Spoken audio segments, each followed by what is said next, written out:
But Wendy Woo started 27 years ago over in Australia, believe it or not. So Wendy is born and bred in Tibet. She's a real person. She studied to actually be a petrochemist, believe it or not. So nothing to do with travel. But she had a passion for travel. And when you ask Wendy why she does this and why she does these tours, her catchphrase is, "I just don't want to be normal." Please talk us through this amazing itinerary, Chris. Yeah, absolutely. No worries at all. So we fly into Shanghai. So Shanghai being probably it's got the most European feel of all the destinations in China. But when you're there, you're going to get to see two sides to Shanghai. So you've got the Bund, the river, which separates the two sides of Shanghai in two. So you've got the Bund and the Huangpu River. So you'll go down to the Bund, and that's the big walkway running the length of Shanghai. You'll get to this where you're going to see all your designer shops. You can see, just sit watching the world go by really throughout the day and see the skyscrapers. A little bit like New York. That's the closest way I can describe it. But from there, we go back in the evening and we actually take a river cruise along the Huangpu River, which makes the whole experiencing very, very different. And it brings the whole city to life. So Shanghai is a phenomenal place to actually go and see. When you're in Shanghai as well, you'll get the chance to visit a silk factory. So if you want to buy any silk, you'll get to do that as well. I got totally, when I was there last time, I ended up buying silk sheets, silk duvets and pillows, and they flat pack it all so it comes back, but it's absolutely phenomenal. It really, really is great stuff. We then go down to modern Pudong. So Pudong it's very, very modern. It's also known as the financial district. You've got the Yangtze River. Now, this river is the longest river in China, and it's mind-blowing, the width of it as a river. Rather than you think it's more like, it looks like a sea, it's that big. But one of the key things about the Yangtze River is you're going to get to experience the Three Gorges Dam. Now, this is one of the biggest dams in the world, and it is an absolute marvel of architecture. So if you've got people that are potentially been in building trades or architecture trades for their normal jobs, or they're retired, this is a big thing that people like to see. I mean, personally, I'm not really into bridges, but even when I was there, I thought it was out of this world just because it's so big and so different. So historic Chiku, when we come off the cruise, we get off in Chongqing, and then we head down to Chiku, and then this is where you're going to get to the porcelain production from the Ming and the Qing dynasties. You'll get to see like the traditional architecture in the area, and then from there we're going to go down to Chengdu. Now, this is where everyone loves coming to, because Chengdu is where you're going to meet China's favorite bear, which is the panda.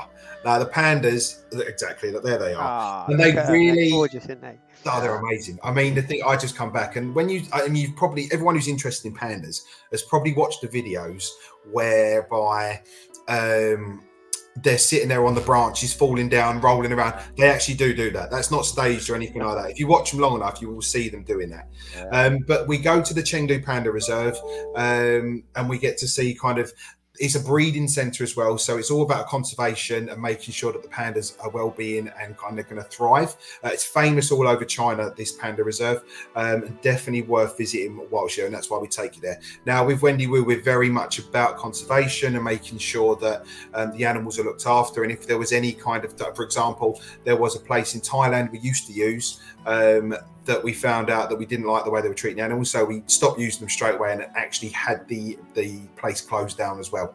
So we really are making sure that we're doing our bit to ensure that animals aren't mistreated. We've then got from Chengdu, we're going to head to the Terracotta Warriors. Now, over in Xi'an. Now, the Terracotta Warriors are something so different. You cannot understand the vastness. When I went there, I was just blown away. If you can imagine, there's three main areas where the Terracotta Warriors are stored and where they're being dug up. Now, these areas, each one is about the size of 10 football stadiums. They are absolutely huge. You can't, without actually going and seeing it, you can't actually picture it until you get in there. And the story behind, there's lots of different terracotta warriors when you're there. So each area has its own kind of warriors. So these warriors are kind of, say, the cannon fodder, shall we say. And these are all like, the way the dynasty got so many warriors by promising the people that fought for them that if they were able to bring back a souvenir, shall we say, from a Mongol warrior, then their families will be taken care of for years and years afterwards. So that's why they had so many people come forward to join in the army, because they knew their family would be looked after. And then you'll see in the different areas, you'll see places where they are looking after. We've got the captains and the generals, and they're very, very differently dressed, and they're not kind of in lines like this. So it's a great contrast to see the different warriors, the way they're renovating them. And also when you're there, you will actually learn that there's actually another area that they've excavated, but they can't get into it because all of the warriors are painted warriors. But as soon as the air touches them, it oxidizes the paint off. So they haven't worked a way of getting into it yet, without actually getting the paint. And why there? Okay, get that, yeah. So so there's lots more to be dug up. So it's so interesting to go and see. Incredible. Xi'an within to Beijing. So Imperial Beijing, this is where you're going to see the Forbidden City. You're going to get to see the infamous Tiananmen Square, the Summer Palace. So key iconic places that we go to in Beijing, and then onto the Great Wall. Now, the Great Wall is probably one of the only places in the world that I've been gobsmacked. I've not been able to speak speechless. You probably can tell that I could talk for England, but I was absolutely speechless with the Great Wall. It's a phenomenal piece of architecture, and just the sheer size and the length of it, really. Now, there's lots of different places. There's about 4 places you can go and visit the Great Wall. The one place that we visit, though, is very different to the other places, whereby it's the quietest place. So when I went in November, we were the only tour group on the wall. So your photos are spectacular because there's no one on it. It really, really is good. And we also use this part of the wall because we can drive directly to the bottom of the wall, and you can just literally take a small walk onto the wall. So there's no kind of lengthy walks. And again, you're not over the hustle and bustle of people walking back and forward. Because we use this part, it's not as busy, which is brilliant if you're not too steady on your feet and you don't want to rush going over the wall and stuff like that. Yeah, and there's the map that's showing you this wonderful tour. There you go. Yeah, do you know what, Pete and Chris? Just Chris, first of all, thank you so much. That attention to detail then you've just given us has been absolutely superb. China's never been on my bucket list, but just listening to you then, just bring it to life. Honestly, what a great job, because all the areas, I mean, like you say, just the history of the Terracotta warriors, the attention to detail of what Wendy Woo do with driving you to the bottom of the wall so people can easily access it. That's amazing, and that really brings it to life. But we include all your return international flights, economy flights, your taxis and the current fuel. So there's no extras there. You've then got all your accommodation. So our accommodation ranges between 3-star plus 4-star and 5-star. Now, some people do question why we use 3-star plus, and I'll give you the reason for it. We use 3-star plus hotels because we're all about location. We could put you in a 5-star hotel in the middle of nowhere, but you could be anywhere in the world. So all of our hotels that we use are in centrally located areas. So you can get out of your hotel, you can get out and about straight away, and you can just wander off if you do want to do a little bit of sightseeing in the evenings on your own. Now, just because it's a 3-star plus hotel doesn't mean it's of a lower level. For example, when I was in China, I stayed at a 3-star plus Novotel in Xi'an, where the Terracotta warriors are, and my food was delivered to me by a robot. Now, I've stayed in plenty of 4- and 5-star hotels in the UK, and I've never had a robot deliver my food. So it just goes to show it's more about kind of certainty. It might not have a spa or something like that, so they can't call it a 4-star because there's no spa. It's just to do with amenity. So just because it's 3-star plus, don't let that put you off in any shape or form. Now, all your meals, this is a key one for us. So all of your meals are included. So your breakfast, your lunches, and your dinners. So your breakfasts generally served in the hotels. Now this could be a mixture of food in China. Sometimes in the hotel you'll most certainly see the row for Chinese people, which you've kind of got noodles and fuyang and things like that for breakfast, and you're kind of thinking, hang on a minute. But then you do have the other section where there's toast, eggs, bread, bacon, sausages, so you're not going to go hungry. The key thing for us though, lunches and dinners will always be served in your local restaurants. Okay, so you don't miss out on that authentic feel of a holiday in China, because you're going on a tour and think you're going to be eating in hotels. So you still get all the authentic food that you can possibly imagine. Now, it has been toned down a little bit for our palates, for the Western palate, but if you are vegetarian, if you are a vegan, if you're gluten free, if you're just a fussy eater, we can certainly cater for you. We just once you put your booking through, just let Darryl and the team know, and they can certainly pass that on to us, and we'll make sure that goes over to the team and the guides over in resort. But one of the great things about the guides is they will see at their opening meal how everyone gets on with spice.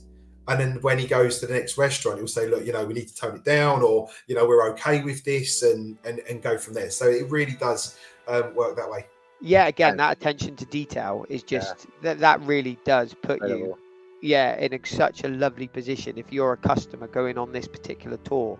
For sure. You say, if your tour guide's already paying that attention from literally the start, then you're going to have a great holiday. Yeah, I mean, the great thing about, if we're talking about tour, let's talk about the guides now. So on our tour, so you've got, I honestly do believe our tour guides are some of the best in the business. Everyone says they've got great guides, but I truly believe ours are fantastic. All of our guides have a minimum of 5 years experience. We don't take anyone on if they've not got 5 years experience, because they're so important and they're so kind of the key part of our tours. They all go through training at the start of the season, the middle of the season, and at the end of the season. And if they don't pass these exams, they don't pass the level that we expect, they're not allowed to guide for us. That's the importance we put on our guides. Wow.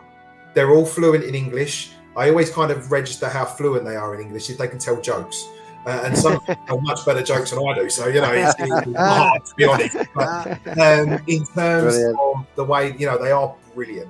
And they're on hand 24 hours a day. So they're in the hotels with you. They travel with you. Our guides, our national escorts are there to make sure that your welfare is taken care of.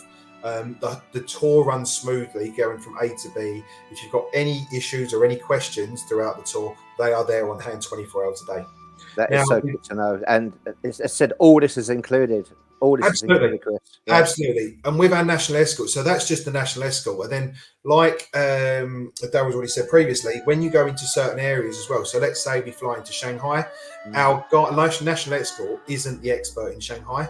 So we'll have an expert join us in Shanghai to tell you all about Shanghai. Then when we go down to Pudong, we'll have an expert in Pudong. Then when we go down to Xi'an or we're in Beijing, you've got an expert that joins you in each of those areas to give you extra information. And the reason, like I say, the reason we put so much emphasis on our guides is whenever your customers go anywhere in the world, whether it's the Taj Mahal, whether it's Mount Fuji, whether it's Machu Picchu, whether it's the Great Wall, it all looks exactly the same regardless who you're traveling with. So the only thing we can do to make sure that your customers' journey is enhanced is make sure we've got the best guides and the best people on the ground to make sure everything runs as smooth as possible. So we'll do 3 nights in Beijing, we'll do 2 nights in Xi'an, 1 night in Chengdu, then 4 nights on the Yangtze, and then 2 nights in Shanghai.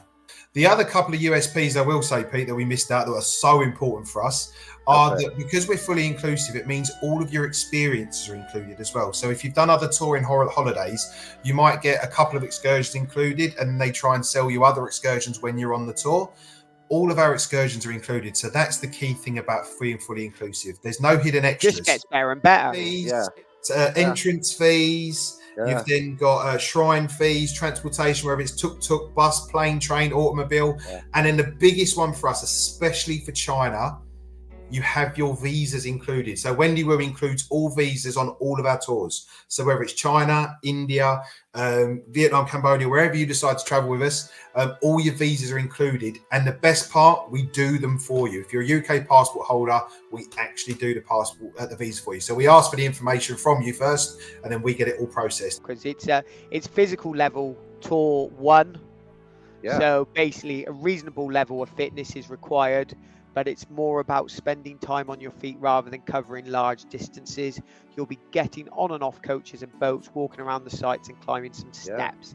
There will be sightseeing on foot for both short and extended periods of time. However, and Chris will probably be able to back me up on this. Having been on many escorted tours, you just liaise with your tour manager. If you're having one of those days and you haven't had your massage and your acupuncture on the ship, and you need to just rest your legs, then you just liaise with your tour manager and say, look, I might sit this one out today if you don't mind. And the tour manager will make sure that they're there for them, and they can say, look, if you wait here, we'll go off and do this, and we'll meet back here at a certain time. So 100%. they cater for everybody. So don't worry about that. That is one thing on this particular tour.